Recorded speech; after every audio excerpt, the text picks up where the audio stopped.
To order. And before we take our roll call, I'd just like to, well, I think we're going to have one member join us, so we'll hold off on the introductions until after the roll call. Mr. Evans, can you please call the roll?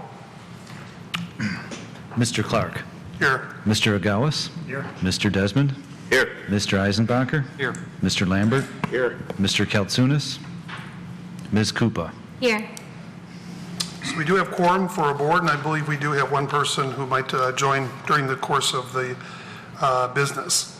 So at this point in time, I will introduce for the public that's present and also those who are watching at home who the various members of the board are and our supporting staff people on the side dais here. To my left, your right is Mr. Lambert. Then the next person over is Vice Chairman Eisenbacher. This is Ms. Koopa, who is a full member of this board, but she also is a planning commissioner, so she serves as a liaison between the planning commission and the zoning board. I'm Glenn Clark, the chairman, and to my right is Mr. Desmond, and to his right is Mr. Agawas. And then on the side over here is Mr. Evans. He is the liaison from the city administration to this board. And at the very end is Mr. Motzny, who is an assistant city attorney for the city of Troy, and he will be serving for our purposes here tonight as our legal advisor. So at this point in time, I'd like to call on Vice Chairman Eisenbacher, who's going to read our rules and procedures for everyone's better understanding about how we will conduct our business here tonight. Thank you. The Zoning Board of Appeals is a group of 7 of your neighbors appointed by Troy City Council to decide on requests for variances and other matters that are brought before them. A variance is a relaxation of the literal provisions of the zoning ordinance. Petitioners must indicate a hardship or practical difficulty with the land that would warrant the granting of the variance. Procedure. The board will hear the items in the order they appear on the agenda. When an item is called, the chairman will verify that the petitioner is present. Then the city administration will summarize the facts of the case. The petitioner will then be given an opportunity to address the board to explain the justification for the action requested.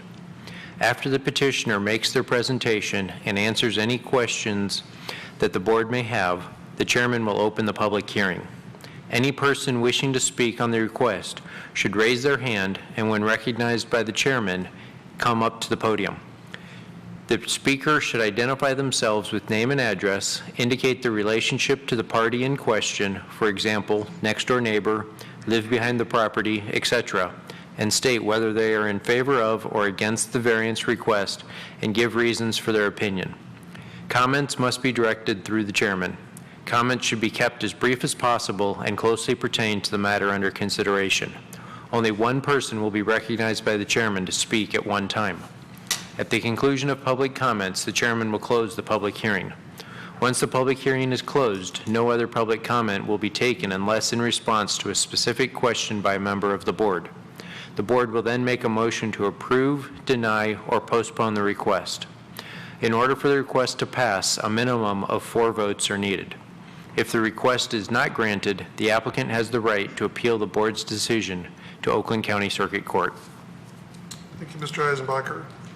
So at this point in time, we're going to move on to item number 3, approval of the minutes related to our June 20th meeting of this board. Are there any comments by a member of board, questions, concerns, or is there a motion someone would like to make? Mr. Lambert. Mr. Chairman, I will move approval of the minutes. There's a motion for approval. Mr. Desmond seconds. Any discussion? Mr. Evans, I believe we're prepared to vote. Mr. Agawas. Yes. Mr. Desmond. Yes. Mr. Eisenbacher. Yes. Mr. Lambert. Yes. Ms. Koopa. Abstain. Mr. Clark. Yes, motion passes. So at this point in time, we are going to talk about the agenda. If there's any questions or concerns by a member of the board, if there aren't any, we will consider the printed agenda and the published agenda as our business for tonight as set. Okay, we move right on to hearing of the cases. Item number 5A is related to 71 Birchwood. Mr. Evans, could you please present to the board? Thank you, Mr. Chairman. This is a variance request for 71 Birchwood. got a couple overheads I'd like to show. This is an aerial of the neighborhood with 71 Birchwood properties circled in red. This neighborhood's north of East Maple and east of Livernois. The subject property and all surrounding property that you see in this overhead is zoned and used for single-family residential with the exception of the properties along Livernois. Now, the subject matter involves a proposed lot split, and what you see here is the site plan, survey and site plan provided by the applicant, and essentially he's going to bisect this lot and if successful he wants to put 2 homes on it. So I've added some color there to illustrate. The zoning ordinance requires that any newly created parcels in this district be at least 7,500 square feet. Each parcel as proposed is going to be 7,200 square feet. The applicant has provided an example of the type of home he intends to build on the parcel. This matter was heard by the zoning board in May and June of this year. It was postponed at each of those meetings in order to address items such as site conditions, building height, as well as giving the applicant an opportunity to meet with the neighbors to work out any differences. So I'll turn it back over to the board for any questions. Thank you, Mr. Evans. Are there any questions of city staff? If not, we can call the petitioner forward. And perhaps you have new information for us, and perhaps you just want to do an overview of your previous I do. file. Okay. Do you think, Mr. Please identify yourself. Gary Abathura, I'm applying for it. Do you feel the 7th, Mr. Katunis, is going to be in till this evening? I was hopeful Mr. Evans believed that he was going to be He had here. indicated yesterday that he would be here. You know, I postponed it last time because it was only Yes. 6. Could I move it to the last one today, so give him ample time to get here? Is it too late for that? Our agenda is set. Okay. I mean, just as a thought. I don't know that any other petitioner would mind you bumping yourself back, so I think maybe this is an easy fix. I'll call my colleague, Vice Chairman Eisenbacher. Curious how many people in the audience are here for this item? If anyone can raise their hand. Several people. Several, okay. Just 2. Did everyone hear that question? If you're here if you're in the audience, and we identified the 2, anyone else in the audience here tonight for this issue before the board? Okay. Is it a problem for them? Okay. Okay. So just to clarify for everyone who's watching, so a petitioner has the right, but not the absolute right well, first of all, they can request a full board of 7 members voting, which we don't have currently. And that may change over the course of our proceedings here tonight, we don't know. But they have the right to request it to be postponed to another meeting where all 7 perhaps would be seated here. But the board makes that decision, not the petitioners. So having said that, is there any opposition to moving this agenda to item number, reshuffling the deck and making it item number 5C? None. See none? It's set now 5C. All right, thank you. So everybody else gets moved up. So I'm going to call on Mr. Evans now, and we're going to address item formerly 5B, now 5A, related to 565 Ottawa. Mr. Evans. Thank you, Mr. Chair. Once again, direct everybody's attention to the overheads. 565 Ottawa is in a property virtually in the center of an area north of Square Lake between Rochester and Livernois. I've zoomed in on the neighborhood. It's on the north side of Ottawa. Zoomed in even more there on the property. And the request involves construction or potential construction of a detached accessory building, an outbuilding, and this is the site plan that the applicants provided, and they want to put the outbuilding, which essentially is a garage, in the backyard. And the area there I've zoomed in on the next slide, and this is the location where he wants to put it. And the ordinance limits the size and height of outbuildings. The size of outbuildings is limited in this instance to be no larger than the ground floor living area footprint of the home, and the height is limited to 14 feet in height by ordinance. So So these are the elevations of what he is proposing. Now, the ordinance and the calculations for the house, this proposed outbuilding is requested at 3,106 square feet. Now, the zoning ordinance will allow a maximum of 2,888 square feet. The other variance needs is a height variance. Height is measured from the midpoint of the eaves to the peak, so it's not all the way to the top, but about, in this instance, midway to the top. The ordinance limits the height of detached buildings to 14 feet. The proposal is to have the building be 18 feet and a half inch in height. So in order to proceed, he needs those two variances from the board, and I'll turn it back to the board for any questions. Thank you, Mr. Evans. Are there any questions of staff at this point? Mr. Leonard? Mr. Evans, just to clarify, the square footage is based upon the size of the living quarters, whereas the height is an absolute height restriction? That is correct. Thank you. Anyone else for city staff? If not, we'll call the petitioner forward. Reminding that the petitioner will be asked to identify himself related to the property. Secondly, please let the board know if you would want to consider postponing your item to the next meeting. Sure. Which would not guarantee a full board, just to let you know. Okay. Understand. Welcome. My name is Matt Randall, and I'm the builder that built his home.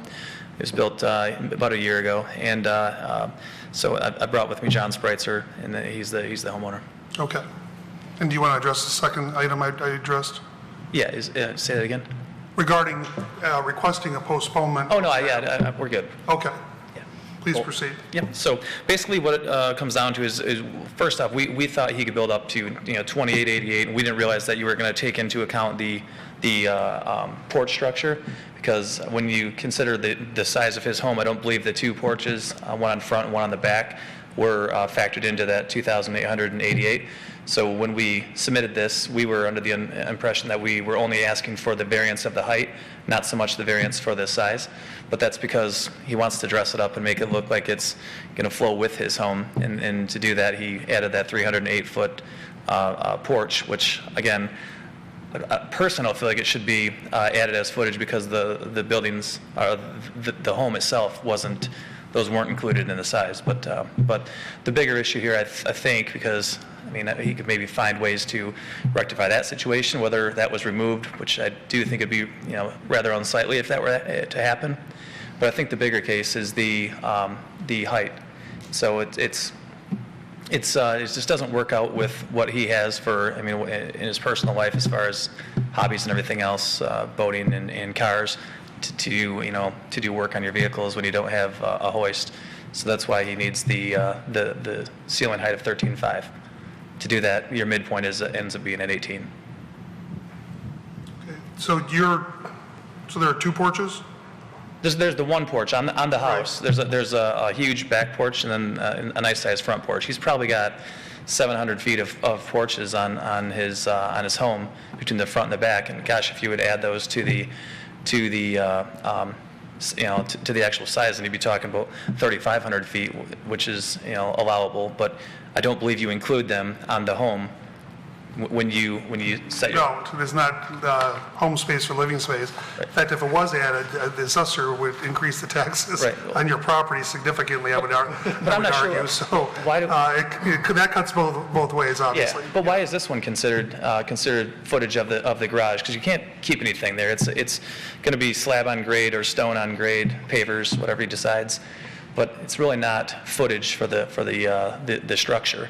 It's just open air, it's just to look nice and make it flow with the house. Well, I think the ordinance is there to set a baseline for what things are supposed to be Well, I happening. understand that. I just wasn't sure why this one was considered footage, though. We could perhaps ask the city administration to address that if someone is interested in asking that question, but I will put it forward to my colleagues. Is there anyone who would like to speak to the petitioner? Question of the petitioner? Yes. Okay. Yes. The lift, if you're done with your presentation. Sure, yeah. Okay. The lift, I'm curious why, do you have any pictures of it or any information about it in terms of why I don't it's have any. requiring that much space? Or we could switch to the next speaker? Please Okay. proceed. Yep. Yeah, the height of the one I already had, I had at my previous houses, the posts are 13.6 to the outside. So when we install it, I need 13'6" to put it in the garage. The posts themselves are 13. Right, so that, above ground, and, yeah. So it's a 4-post lift? What's that? Is it a 4-post lift or 2-post lift? 2-post, The yep. scissor type? Yep. Okay. Are you using it for commercial purposes at No, all, or is it just for absolutely not. personal? Just for personal. And it's a single lift? Yes. Okay. So it's not like you're storing stuff, it's just for working on the cars? Yeah, no, I'm in the restaurant business. I don't do anything with vehicles or lawn maintenance or anything like that. No, it's totally personal use. Okay. I've been in the car stuff and for years, and something I like to do is my passion. So, Okay. Anyone else for the petitioner? Okay, you can have a seat. Thank you very much.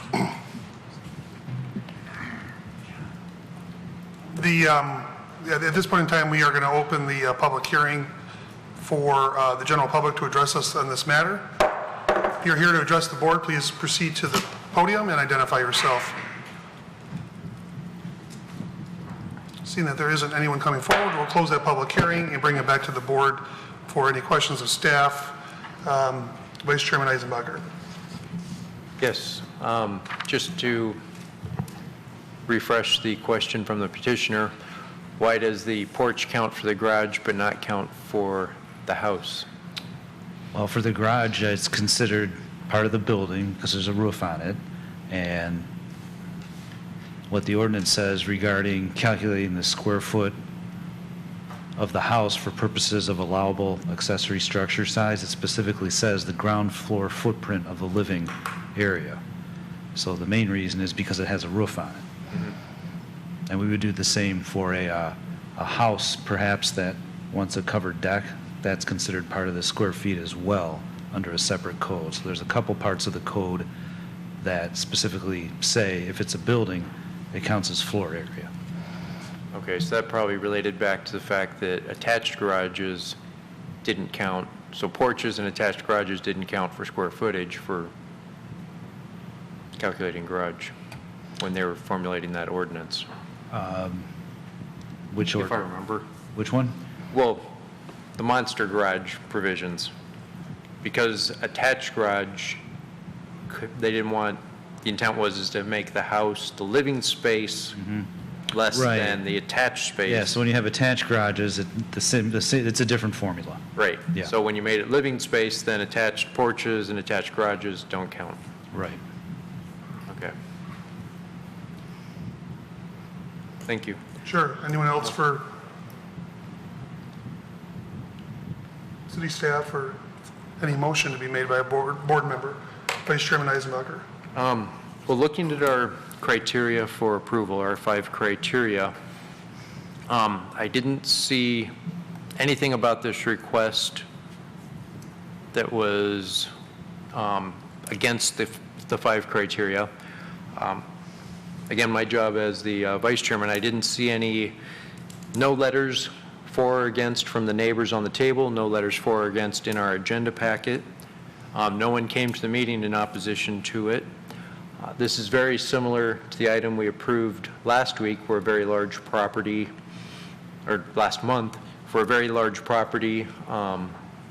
Again, this is a very sizable property for Troy, and it's not an excess, in my opinion, not an excessive amount of garage space for the size of the property. The question is the height of the roof. Having basically a tool, a lift, for working on your vehicles as a hobby, in my opinion, is not an excessive request for use of your property. We haven't granted roof variances before, and we disallowed it last time. Question is does this make the garage dissimilar from the house or the houses in the area if it has a higher roof? If this were a house, would the roof ordinance be higher? Maybe that's a question for staff. Yes, Okay. yeah. How much higher? I can double check. If you could check, please.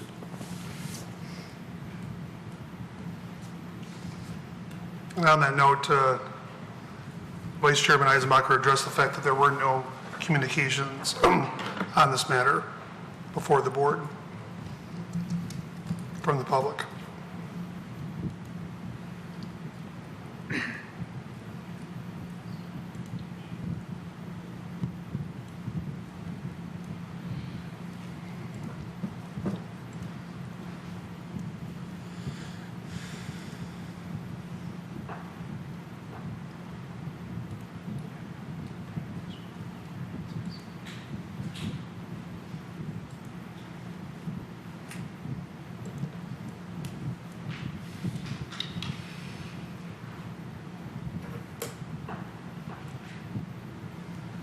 So the house could be up to 30 feet tall.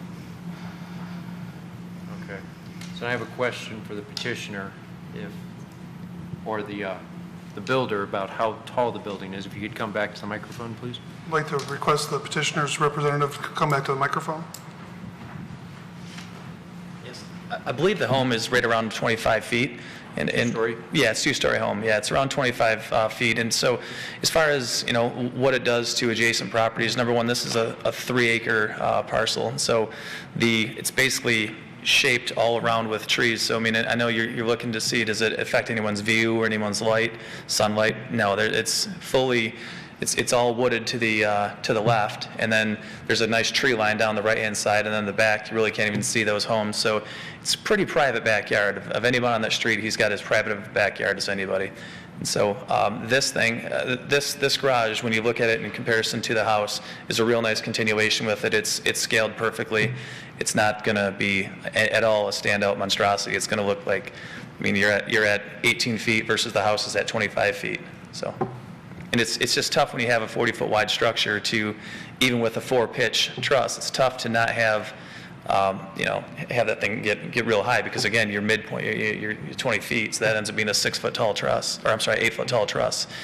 What I was going to tell you is that the adjacent property does have I don't believe you maybe still allow them, but it's like a barn roof, mansard roof, and that height is at 22 feet, where this height would be, 21 or slightly less. So, I mean, this will not be as tall as the neighboring structure, the one that's shown at 615. So that building is 22 feet tall. So, and I know midpoint is not the peak, but if you're looking at who's taller, the neighbor. Okay, thank you. Sure.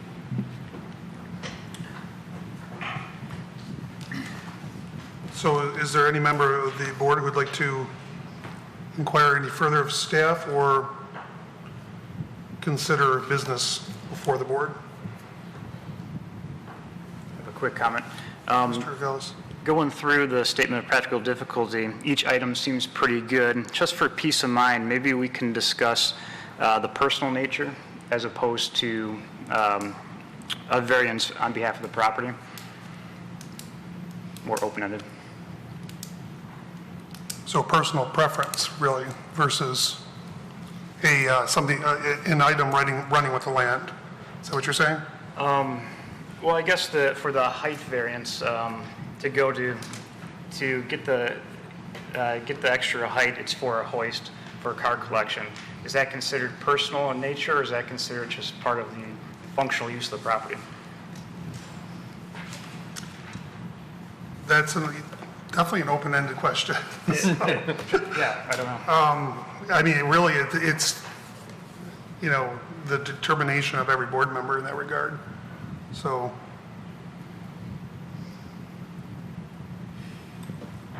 Mr. Lambert. Well, based upon the information that's been provided, I have no problem with the variance for the square footage, because it is a large piece of property. And the problem I have is the garage height, because of the fact that there is no flexibility as far as the ordinance is concerned, as far as what the size of the living quarters are. Secondly, we haven't been given any kind of information that would demonstrate a hardship or a practical difficulty with the height. And I don't know how my colleagues feel, but I would be comfortable supporting a variance for the ground floor area, but not for the height of the garage. Is that, I'll float that, I'll float that as a motion and see how it goes. so there is a motion before the board. Can Mr. Lambert restate it just briefly? Yeah, to approve the variance for the ground floor area of the garage to be 3,106 square feet. Motion before the board, is there a second? I'll second it for discussion. So this, I mean, I think Mr. Gawas's comments are taken well here. You know, I mean, we can push the envelope every single time and say, well, yeah, someone likes to have a car collection. Well, I think that's kind of cool, and I'm an auto guy, and my, you know, family, many generations retired from it. But is that something that determines what breaking the actual law is, because there's a desire for working on cars? And once again, it's not a commercial, it's in nature, but it's, you know, something that he enjoys doing. I mean, where does the line go from that to, well, I need a 35-foot roof line in my garage because I want to have an indoor crane because we want to do indoor bungee jumping? Well, that sounds like a lot of fun too. That's the issue is before this board is, where do you draw the line in those areas? So that's why I seconded the motion, just so we could have this discussion amongst ourselves here. Any other member of the board? Vice Chairman Eisenbacher. I remember back to when this section of the zoning ordinance was approved, and one of the discussion points was, what if someone wanted a basketball court? The garage height basically precludes a basketball court or volleyball court or other sporting, indoor sporting, which is a quite legitimate residential use of a property by a family.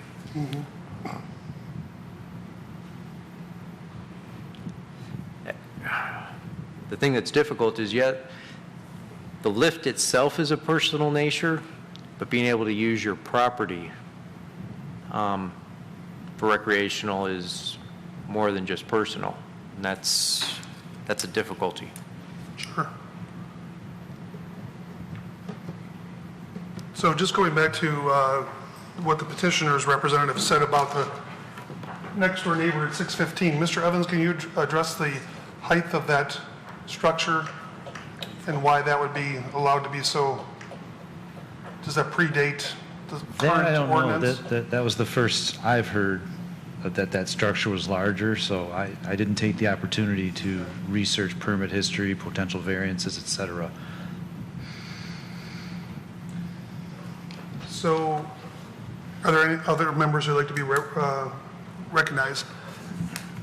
I think what I would like to propose is to allow the petitioner and his representative to consider this, and we can postpone it until next meeting to see if they will come back with any changes in the plans. If not, then we'll be prepared for a vote. And it doesn't mean that they have to come back with any changes, but we can punt until the next meeting to see where that gets us, if anywhere, which might not be anywhere. And that also would mean that there's a potential for a full 7-member of the board, even though that's not the purpose of my proposal to table it till next month. I will second the resolution to postpone. Okay, so moved by Clark, seconded by Eisenbacher for this item, item number 5A, to be related to 565 Ottawa, to be placed on the August agenda for this board. Any discussion by members of the board? Hearing none, Mr. Evans, I believe we can vote. Mr. Lambert, Yes. Ms. Koopa, Yes. Mr. Clark, Yes. Mr. Eisenbacher, Yes. Mr. Desmond, Yes. Mr. Agawas. Yes. Motion passes, so we will see these good people next month. I'm sorry, you're out of order. So next item is you can speak to Mr. Evans during normal business hours or after the meeting. Item number 5B is related to, 5B is now related to 1754 Three Lakes. And Mr. Evans, would you like to present to us on this matter? Thank you, Mr. Chairman. And the subject property, 1754 Three Lakes, is located in the Emerald Lake subdivision. That neighborhood is west of John R. between South Boulevard and Square Lake Road. 1754 Three Lakes is at the corner of Three Lakes and Atkins. This is the subject parcel here. And what they want to do is propose to put an outdoor 3-4 season room where this deck is right now. And that's a rendering of what it would look like.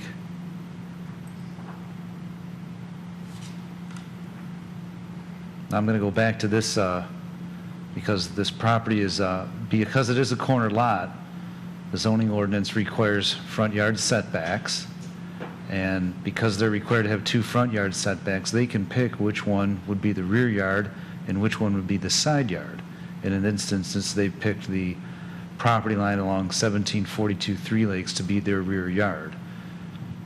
Now, this is their site plan, and it's kind of, I tried to skewer it the best I could. We've got Three Lakes up here and Atkins is to the right.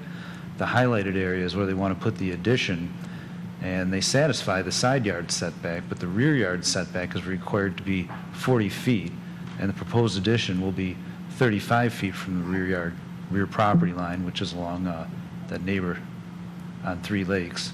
So in order to proceed with this, they need a variance from the board for that setback. I'll turn it back over to the board for any questions. Thank you, Mr. Evans. Yes. I said thank you. Oh, yes. Any member of the board for city staff on this matter before we go to the petitioner? Ms. Koopa. Are there any other similar shaped lots where we had variances requested like this? Not that come to mind, but to be quite honest, I haven't done any extensive research relative to that. So this is just off memory. I can't remember any corner lots. Not to say that there weren't any. Any other member of the board? So we'll call the petitioner forward. Is this Mr. Hall? Yes. Good evening. Good evening. My name is James Hall. I work for Fund Space Direct. I represent Mrs. Martin, Shirley Martin, of the address on Three Lakes. Mrs. Martin would like to put a sunroom on her existing back deck. We're going to modify the deck and bring it up to code. The lot itself is non-conforming for the way it is. The house actually, at this point in time, if Mr. Evans could go back to the plot plan, the blue line that you see running along lot 205, you can see the house basically jets into the setback area as it's sitting right now. Mrs. Martin's only asking for that small portion into the setback, not the entire room. We need 5 feet to get to the 40 feet setback. The lot itself, I've never seen a lot quite like this. I think what happened is it's abutting towards the end of the lake. I think they had this little space and they decided to put a house right in the end. The back of the house actually the back of the house really goes up to a pie shape as opposed to a back rear lot. It really doesn't have a distinct rear setback or a rear lot line. It actually is a pie with the Three Lakes being in the front, and the house really doesn't even conform to the true setback for a front yard setback on that area. It does on the Atkins side, but not on the Three Lakes side. So our hardship really is just the configuration of the lot. It's a non-conforming. The house basically was kind of pushed in there to use up that lot space, given that most people wanted to have a view of the lake. They do. She does have a small view of the lake. She actually doesn't butt up to the lake, but she does have a view of the lake. And she would like this. She's been saving for 7 years since her husband passed to put this sunroom on there so she can look out and use the enjoyment of her back area. Unfortunately, when she went to go contract it and we went to apply for the permit, lo and behold, we needed a variance here, and I'm before the board asking for this 5-foot variance for Mrs. Martin. Thank you very much. Anyone, any member for the board for the petitioner? Okay, you can have a seat, sir. Thank you. Change it up. Are there any communications, Mr. Eisenbacher, on this matter? No communications in the packet, no communications on the table. Okay, at this Item. point in time, thank you very much. We will open the public hearing on this matter, and if there's a member of the public who would like to address the board, please come forward and identify yourself and state your relationship, if any, to the property in question. Good My name's evening. Jenna Paul. I live at 1742, the next door neighbor. Okay. I just have one question for him, actually, to find out, is it going to push the deck farther back or into the property line, or is it just going to keep what's there already? That's my only question. Okay, so why don't you tell us your opinion if it does and if it doesn't, so we don't have to recall you. I just want to see what it's going to look like. I'm the neighbor. I'm going to be seeing it. Sure. And right now, I really don't see the deck from my house. If it's pushing out, it doesn't really bother me. I just want to know what it's going to look like and how far it's going to go. Thank you.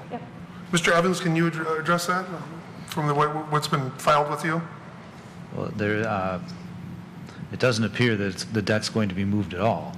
Okay. It's going to go right on the deck. I even thought I heard the applicant say tonight, we're just going to put it right on the deck and modify the deck to accommodate.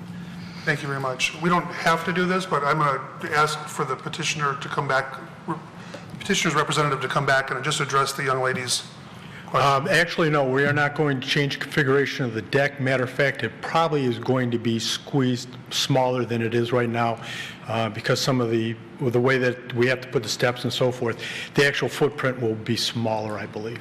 Okay, thank you very much. Thank you. So we will, let me just ask for anyone else from the public who would like to address the board on this matter, please step to the microphone. And I will now close the public hearing and bring it back to the board table for further discussion and/or action. Vice Chairman Eisenbacher. I believe this property well fits the definition of a weird-shaped property. And this is a reasonable request, given the hardship of the size and shape of the property relative to the zoning ordinance and our A through E criteria. I believe it meets all the items A through E, so I would move for approval, barring any objections. Second. Moved by Eisenbacher, seconded by Desmond. Any discussion on the motion? Mr. Evans, we're prepared to vote for a vote. Ms. Koopa? Yes. Mr. Clark? Yes. Mr. Agawas? Yes. Mr. Desmond? Yes. Mr. Eisenbacher? Yes. Mr. Lambert? Yes. Motion passes. Congratulations. Thank you. Thank you very much. So now we move on to item 5C, which is related to 71 Birchwood. And we will call the petitioner to the microphone. And Mr. Evans, did you want to state anything before we're back at the table here? I can go through my presentation again if, no? Okay. Is there any, okay, so Mr. Petitioner. Thank you for hearing me. We tried, but we only have 6 tonight. As you know, I have 71 Birchwood, and I'm looking to split into 2 houses there. I have talked to neighbors the first time I was here, talked to 4 or 5 neighbors. I know there's some opposition. And then just the past 2 days, I talked to one neighbor who happens to own 14 properties there. He's for it. And another neighbor who has rental houses for it. So what I did is I dropped some stuff off to Paul. I'd like to just point out some things about the neighborhood. Paul, if you could, first one up there shows that section of the street. I'm at 71, I circled it. All the R's are the rental houses in the area. There's 28 rental houses in those two main blocks right there. There's also 2 vacant lots. 36 Vermont is a vacant house that's for sale or rent. And then right across from me is a 60-foot vacant lot that is vacant. And over on Chopin there's a vacant lot. So what we have here is and I didn't realize it driving through, there is a ton of rental houses in there, in that street, those few streets right there. If we go to the second page, just took those 4 blocks that have 120-foot depth lots. There's 54 homes in all those, in those 4 blocks right there. Go to the next page, please. There's 2 on Vermont that are 120-foot wide, and there's 1 on Birchwood that is 140-foot wide, which will not need a variance to ever be split when that house is sold and demolished someday. The next page shows that there's 15 lots that are 80 feet wide on those streets. The next page shows that there's 16 lots that are 40-foot wide. And the last page shows that there's 17 lots that are 60-foot wide. So the 60-foot lots that I'm proposing is not like I'm putting something new into the neighborhood. There's lots that are larger, lots that are smaller, and there's also 17 of the exact same size as the lot that I'm proposing. I don't think I'm changing the look of the neighborhood by doing that. I'm just matching what's in the neighborhood right now. The other question, the other point I'm going to bring up is the 2 houses next to me, 83 and 95 Birchwood. They will someday be bought up, torn down, and a new house put in them. No variance needed. They're going to build the same style house that I'm building in there. If those 2 houses were built right now, I don't think, it'll look it'll look the way it would be with 2 more houses in there. I don't think by adding these 2 houses, I'm changing things and making the neighborhood look altogether different. Those were the biggest things that I had up there. And once again, I'm here to answer any questions that I could answer for you. Thank you. I would just quickly say that a lot of good information you presented, but I would disagree with your assessment about what the future market will bear. Anyone who can predict with certainty that an investor will do A, B, and C is very questionable. So, I mean, that could be your opinion that that'll happen, but it's stating to the board that it will happen with certainty is certainly not the case necessarily. So, and we're going to bear our perspective on what the parcel is and what the ordinance is currently written related to that property in question. Any other members of the board for this petitioner? I do have one more point is, I know there was a petition sent around for all the neighbors. I would think maybe half of them were people that are renting the house that signed for that. The landowners, I have a hard time reaching out to them and find them, but I know if I had rentals on that street, I would like to see new builds coming into the neighborhood to fix up the neighborhood, to make my property more presentable, to make every part of it nicer. And I think you've driven down the streets. I mean, some of the rental houses there could use some work on it. There's some beautiful houses in there. Don't get me wrong. The person that put the petition up, beautiful house. It's well kept. It's good. But there are houses that the finished floor and the grade are the same level. They're not built to codes that are standards today. If you wanted to raise a young family in these houses, on some of those houses there, when we talk about ones that are going to get raised, is they're probably, they have lead paint in them. They were built in the 40s and the 50s, most of that neighborhood in there. And over time, they are going to start coming down and new homes coming up. That's all I have. Any other business for this petitioner by a member of the board? Thank you very much. So we are going to, let's see if there are any new communications, further communications. No additional communications, just the same stuff we had last year. So I'll open the public hearing at this time. So if you'd like to address the board on this matter, please proceed to the podium. Identify yourself and any relationship to the property in question. Good evening. Denise Whitmer, 76 Vermont, property right behind 71. And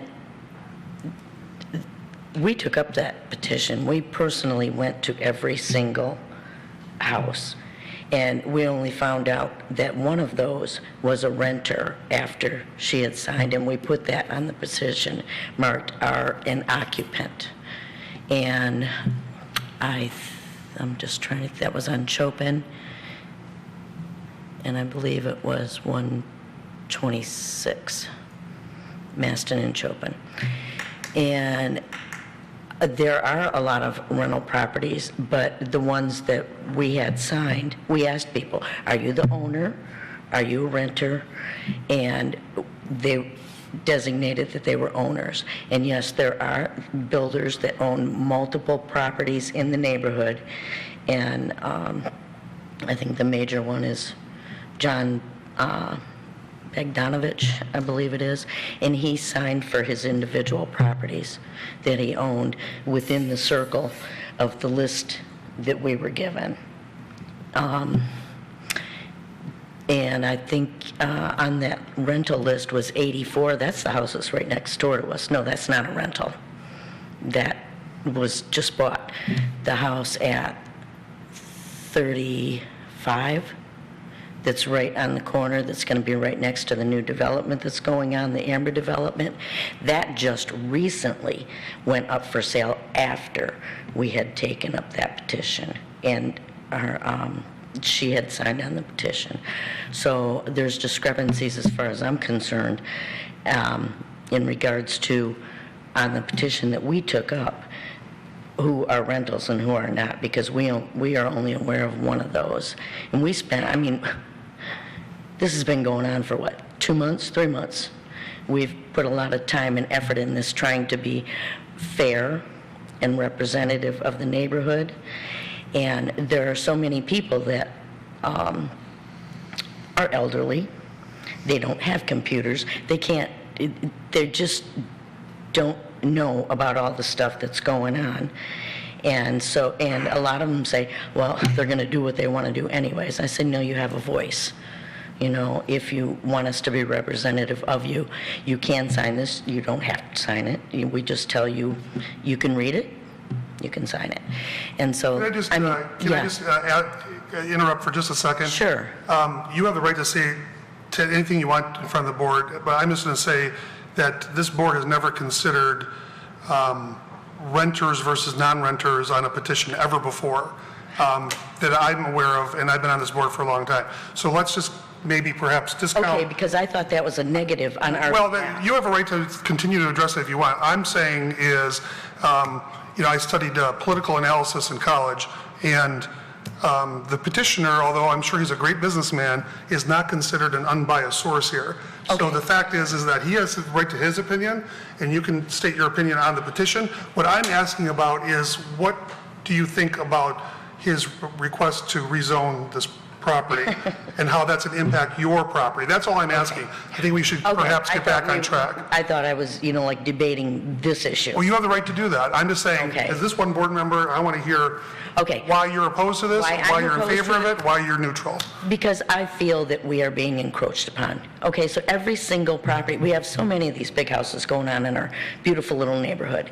And yeah, a lot of them were built like way back when. So was ours. But our house has been, refurbished. We've had additions put on and everything, and it's nothing like what it was in the 40s. And yeah, I mean, ours was tore down to bare bones. That's why we have a problem with this, is like we're being encroached upon. Every single property that's bought up that is within that, the 60-foot variance, which is, 7,500 square feet per 60-foot lot, right? Mm-hmm. Okay. One is being replaced with 2. You have so many negatives being the person that lives in that neighborhood. Yeah, they're great. They're great for the builder, there's so many of those houses within, our mile that are just, to me, they're ugly. They're cookie cutters. There's a whole mess of them. And what used to be woods is now just a bunch of houses. And, it's like you have increased traffic. You have increased everything, pollution. It's just, you have increased noise. It's like we bought the property to live there. We're not people, just like a lot of the people that are in our neighborhood. They didn't buy the property to sell it, or whatever. There's so many developments in the area, and we disapprove of it because it's just like, okay, here's the little guy, you know, and then everybody buys up the property around you and builds it up. And there are a lot of big houses being built in the area, but a lot of them are over 2 streets over, which back up to nothing but a business. But this backs up to our property, you know, and we're just tired of, there's less privacy and less privacy, and some people just like to live in a peaceful area. So, I think that's it.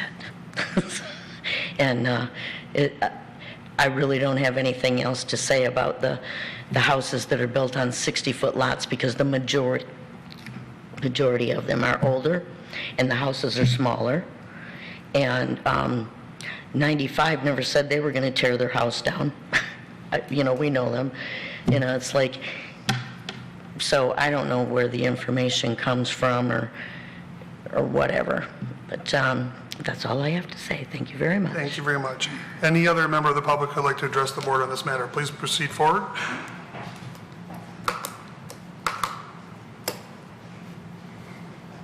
Hello, my name is Randy Whitmer. I live at 76 Vermont also.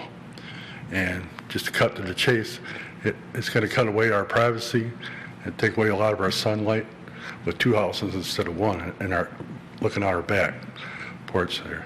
So it's just too much.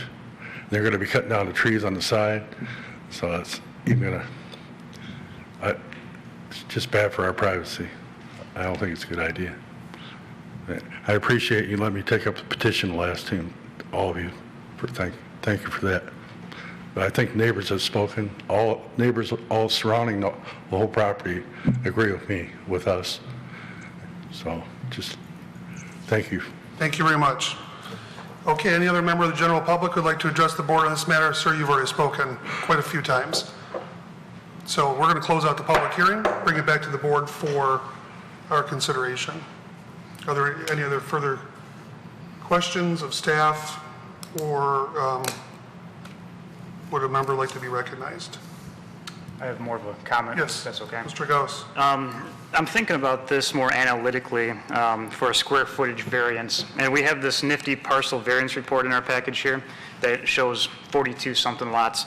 I wanted to drill into that a little deeper to figure out, okay, which properties are actually surrounding the subject property. So I looked at the block around Vermont and Birchwood, and then directly across the street. Of the 19 properties I looked at, 13 of the 19 were 7,200 square feet or smaller, so more in size with the variance request. And the average square foot was about 1,600 square feet, with the median being 7,200 square feet. So I guess what all those numbers are telling me is that it's kind of consistent with the lot size that's there already, plus the original plat looked like it was supposed to be for 3 instead of just the 2 that's requested.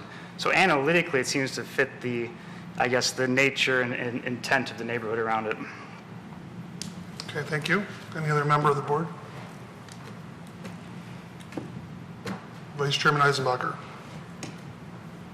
Yes, this is a more difficult than our normal variance requests, because the subdivision was platted way before the Troy zoning ordinance was put in place, and the lots are substantially smaller than what's typical today. Had it been platted 40 years later, we most likely wouldn't be here. But yeah, like you said, it's taking 3 properties, 3 platted, what was originally 3 platted sites, instead of having them as 1, it's splitting them in 2. And in the neighborhood, there's a lot of the homes that are on those original extremely small sites. And it's a very transitional neighborhood. I think there's more redevelopment going on in that neighborhood than anywhere else in Troy.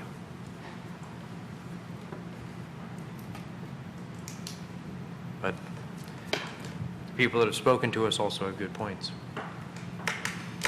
We've heard from quite a few of the neighbors through the lady and gentleman who filed the petition with us, and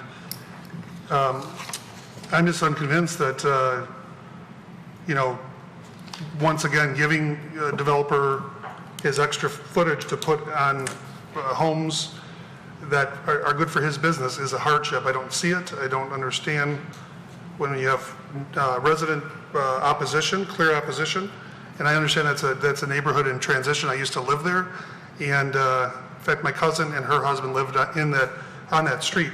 But the fact of the matter is development, this board can't consider a new development as something good for the city. We have to look at the actual zoning ordinance and not the bells and whistles that come along. So I'm going to be voting no on this, and I think, the petitioner has a very good reputation as a good builder, but I still think that he hasn't surpassed the bar, which is what the hardship is.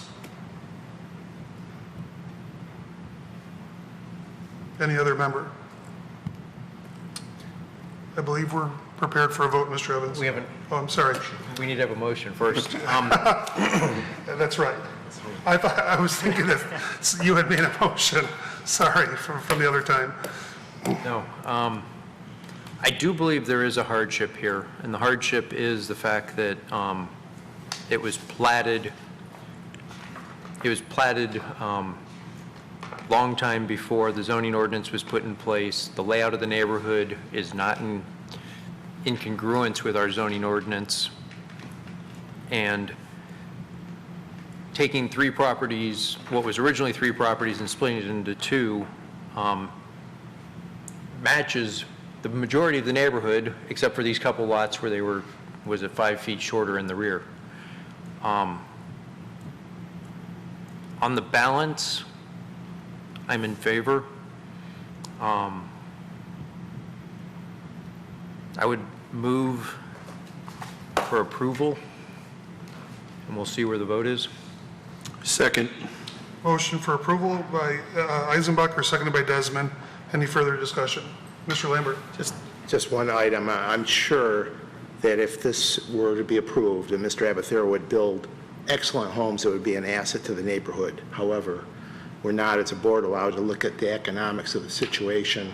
And from my point of view, the key issue for me is opposition from the residents in the neighborhood, so I'll be voting no on the resolution. Thank you. Anyone else? Ms. Koopa? Everyone else has spoken, I think. Oh, Mr. Desmond hasn't either yet. Okay. I'm struggling with the decision because on the one hand, we do need to see new development, especially when there's opportunity for new development, but I'm also not in favor of cookie cutter homes that take away the big houses, that take away the light from a neighbor's property. Those kinds of things bother me, so I'm really struggling with this, whether to vote yes or no. So I guess I'll have to make a decision when Mr. Evans calls my name. Any other member of the board? Okay, we're prepared for a vote, Mr. Evans. Mr. Eisenbacher, Yes. Mr. Lambert, No? Ms. Koopa, Yes. Mr. Clark, No. Mr. Agawas, Yes. Mr. Desmond. Yes. Motion passes. Congratulations, you have your variance. So now we move on to item number 6, which is related to communications before our board. Mr. Evans, can you address this? Are there any communications? Okay. Excuse me. Item number 7 is miscellaneous business. Is there any further business before the board? Not that I'm aware of any member of the board wanting to bring new business. And then I will open it up for public comment. Any member of the public who would like to address the board, please proceed to the podium. Please identify yourself. Gary Abathera, you just voted on that. You didn't put in there that the tree stipulations and the lots, just to let you know that I am still doing that. You didn't put it in the motion, but I'm do what I say I do, and I'm going to do that. I couldn't interrupt you in the middle, so. But I mean, everything that you talked last month is going to be done just like we talked and planned. Yeah. Rough Heights. Chairman, if I may speak. Mr. Eisenbacher. Yes, we do appreciate that you've been before this board and your business is redevelopment. We hopefully can expect, yes. all that stuff. Do as much as possible to keep your neighbors happy to not be cookie cutter in the graphics and the bricks and everything else, make them separate and enhance the neighborhood. We definitely will, but I just want to let you know that. Thank you very much. And there is a possible remedy for that. So in Robert's rules, it's quite clear that the person who had voted with the prevailing side, meaning in the affirmative, can move to reconsider the motion, open it back up, and create further issues, which it would take about 30 seconds. That would exclude me and my colleague, Mr. Lambert. I stepped up to tell you I'm going to do what I say I'm going to do, so. Okay. And thank you very much. Thank you. Any other member of the public who would like to address the board on this matter? Seeing that there isn't anyone else, we are adjourned until August